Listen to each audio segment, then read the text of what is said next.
안녕하세요. 반갑습니다. 이기적 사무자동화 산업기사 절대족보 두 번째 과목 사무경영관리 개론이에요. 여기에서는 사무에 관련된 학문적 내용을 이렇게 학습한다. 봐주시면 좋을 것 같습니다. 그럼 한번 쭉 볼까요? 네, 이번 시간에는 사무가 무엇인지에 대한 어떤 개념적인 내용들을 학습하게 돼요. 사무라고 하는 건 뭘까요? 경영 활동의 중요한 수단이다. 결국은 업무를 진행해 나가는 데 필요한 모든 일을 다 사무라고 이야기한다라고 보시면 돼요. 그래서 그 중에서도 정보를 효율적으로 수집하고 처리하고 가공하고 전달하고 보관하는 전체적인 이 정보 처리 활동을 사무라고 한다. 근데 왜 이런 일을 할까요? 바로 적당한 적당한이 아니지. 가장 최적의 의사결정을 하기 위해서 사무가 존재하는 것이다. 즉, 사장님이 우리 월급 많이 주게 하기 위해서 하는 일이다. 이렇게 보시면 됩니다. 그런 마음을 가진 사장님이 계시면 너무 좋겠는데, 그건 아니니까 조금 속상하긴 합니다만. 자, 광의적으로는 의사결정 업무까지 포함한다 그랬고요. 학사에 따른 사무의 정의예요. 자주 출제됩니다. 포레스터는 경영의 정보를 행동으로 연결시키는 과정을 바로 뭐라고 한다? 사무라고 이야기한다.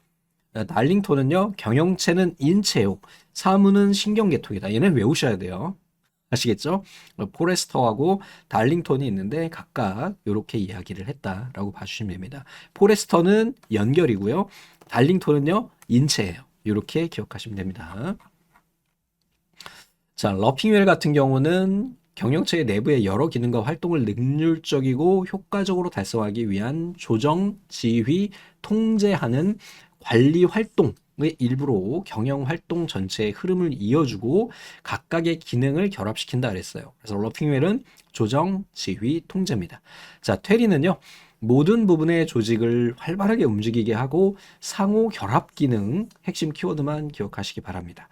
힉스는요, 사무 작업은 계산, 기록, 서식, 전화, 보고, 회의, 명령, 기록, 이런 어떤 다양한 기능들에 대한 것을 이렇게 정의했다라고 봐주시면 됩니다. 얘네가 자주는 아니에요. 시험 한 10번 보면 한 2번 정도 출제가 되는데, 그냥 하나 내가 버리겠다 싶으시면 버리셔도 되는데, 또 자주 출제되는 아이들은 또 계속 반복 출제됩니다. 또 CBT로 바뀌다 보니까 시험이 랜덤으로 막 나온단 말이야. 옆에서 똑같은 시험을 보고 있는 사람하고 나하고 시험 문제가 달라요. 그거 알고 계셔야 됩니다. 자, 사무의 특징에는요, 사무는 경영활동인 생산, 판매, 구매, 재무 등을 연결짓는 역할을 하고, 사무 정보를 취급하고 정보의 기록과 관리를 한다. 또 사무는 조직 구성원이 근무하는 과정에서 처리하는 일로서 조직체를 전제로 한다. 즉, 사무라고 하는 거는 우리 회사를 위해서 하는 일이다. 이렇게 기억하시면 되겠습니다. 다음에 사무의 본질이에요. 사무의 본질은 기본적으로 작업입니다. 뭐 앉아가지고 타이핑을 하든 아니면은 뭐 복사를 하든 모든 행위를 뭐라고 한다? 사무의 본질이라고 이야기한다. 그리고 사무의 본질은 기본적인 작업적 측면과 또 기능적 측면 두 가지로 구분할 수 있다라고 이야기를 했고요. 작업적 측면에는 어때요? 계산, 기록, 면담, 통신, 분류, 정리, 사무기기 조작 이러한 모든 것들을 우리가 이야기한다라고 이야기했고요. 기능적인 측면에서는 정보 처리, 경영 활동 결합, 경영 활동의 보조 및 촉진 기능 이러한 것들을 지원한다.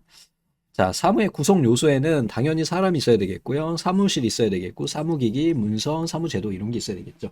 근데 최근에는 워낙 이 재택근무 이런 것들이 많아서 사무실들이 많이 빈다면서요. 특히 이제 강남 쪽, 테헤란 쪽에 가보면 그렇게 공실률이 높다고 하더라고요. 좀 IT 기업들 같은 경우에는 직원들이 굳이 출근하지 않아도 일이 진행이 되기 때문에 그런다 하더라고요. 자, 사무의 분류에는 목적에 따라서 그래서 본래 사무가 있고요. 지원 사무가 있어요. 본래 사무는 행정 목적을 직접 수행하는 사무예요. 외교통상부의 경우 외교 정책의 수립 및 시행, 외국과의 통산 및 통상 교섭 요런 걸 우리가 본래 업무라고 이야기하고, 지원 사무는 그 외에 얘네를 지원하는 것이요. 그래서 참모 부분이 담당하는 참모 사무고, 인사 사무, 회계 사무 이러한 것들이 결국은 지원 사무에 해당한다. 이렇게 봐주시면 되겠습니다. 다음에 이제 기능에 따른 분류로는 관리, 작업, 서비스 이렇게 되는 거예요. 관리는 관리자, 경영자, 감독자가 수행하는 사무가 해당하겠고요. 여기선 정책 결정이나 사업 계획, 통제, 감사 이러한 작업들을 진행을 한다. 작업 사무에는 일반적인 계산이나 기록 정리 등과 같이 일종의 행위에 하겠죠. 여기에서 결정하는 것을 실제 여기서 움직여주는 거고, 서비스는 특별한 지식이나 경험이 필요 없는 일반적인 잡무 등에 해당하겠죠. 사무실의 기본 기능에 따라서 의사결정, 데이터 처리, 커뮤니케이션 이렇게 세 가지로 구분할 수 있다는 것도 정리하고 계시고요. 사무 관리의 특성에는 관리라고 하는 게 뭐죠? 계획을 세우고 이를 달성하기 위해서 인간, 또 기계, 자료, 방법 등을 조정하는 모든 활동을 우리가 뭐라고 한다? 관리, 매니지먼트라고 이야기한다. 워낙 우리나라가 그 케이팝으로 유명하다 보니까 매니지먼트 뭐 이런 거 많이 들어보셨을 거예요. 결국은 그런 기획사에서 새로운 걸그룹 뉴진스 막 이런 거 이렇게 만들잖아요. 그때 필요한 것이 뭐야? 사람이 필요하죠. 기계 녹음해야 되죠. 그다음에 뭐 곡이 있어야 되잖아. 그리고 야 어떻게 해야 돼? 야, 어떤 방법으로 우리가 얘를 띄워야 돼? 막 이런 것들 전체적인 것을 우리가 매니지먼트라고 이야기한다. 관리의 기본 특성은 연속성, 향상성, 통일성 이거 세 가지 좀 정리를 하고 계시고요. 사무관리의 특성에는 사무활동과 기능을 원활히 수행하기 위한 관리 행위며 사무 작업을 과학적 관리 등을 이용을 해서 효율적으로 수행하는 것을 의미한다 그랬어요. 사무관리는 의사결정의 활동과는 관련이 없다. 요거 네. 사무관리는 의사결정하고는 관련이 없어요. 관리하는 거에서는 사무관리론의 발달 과정에는 처음에는 과학적, 그 다음에 사무작업연구, 사무공정, 정보처리 시스템 이렇게 우리가 발전해 왔다. 자, 다음에 관리의 기능이에요. 이제 계획화, 조직화, 통제와 조정화. 얘네는 시험 문제 엄청나게 출제가 되는 아이들이고요. 이제 구체적으로 하나씩 또 보게 될 거예요. 자, 계획화는 당연히 목적을 달성하기 위해서 미래에 대한 전망이나 예측을 하는 것을 우리 계획화라고 이야기를 하고요. 조직화는 뭘까요? 계획이 실현될 수 있도록 직무를 명확하게 하고 조직을 짜는 거지. 그러니까 사람을 어떻게 배치할지에 대한 것.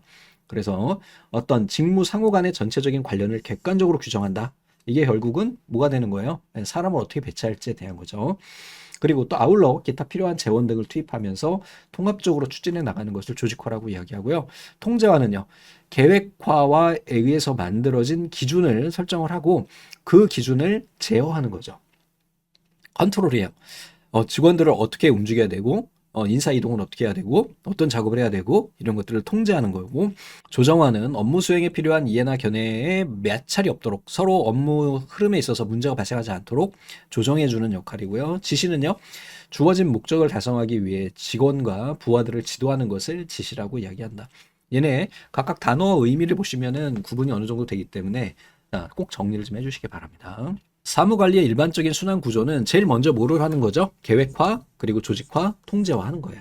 계획하고 그것에 따라서 조직화하고요. 그 조직이 잘 이루어질 수 있도록, 진행이 잘 될 수 있도록 통제하는 거예요. 자주 출제됩니다. 이거 기억하시기 바랍니다.